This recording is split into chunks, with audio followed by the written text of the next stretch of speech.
বিএনপিকে নিয়ে চলছে ষড়যন্ত্র, দেওয়া হচ্ছে অপবাদও। তবুও বাংলাদেশে যা ভালো কিছু তার সবকিছু তারা দিয়েছে বলে মন্তব্য করছেন দলটির মহাসচিব মির্জা ফখরুল ইসলাম আলমগীর।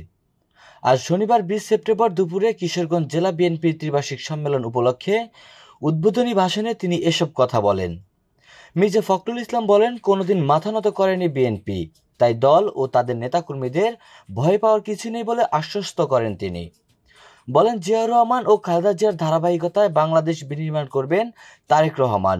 তিনি আরও বলেন, উড়ে এসে জুড়ে বসেনি বিএনপি, বরং লড়াই করে এতদূর এসেছে। যাদের সদ্য জন্ম কিংবা যাদের দেশের স্বাধীনতা প্রশ্নে ভিন্ন মত ছিল তারাও এখন সমালোচনা করে। ফিনিক্স পাখির মতো বারবার অনেকেই ধ্বংস করতে চেয়েছিল, কেউ ভাঙতে পারেনি। গুম খুন করে যারা ভাঙতে চেয়েছিল তারা দেশ ছেড়ে পালিয়ে গেছে। দীর্ঘ 9 বছর পর অনুষ্ঠিত হচ্ছে কিশোরগঞ্জ জেলা বিএনপির ত্রিবার্ষিক সম্মেলন। বিকেলে এই সম্মেলনে ভার্চুয়ালি যুক্ত হয়ে বক্তব্য রাখেন দলের ভারপ্রাপ্ত চেয়ারম্যান তারেক রহমান।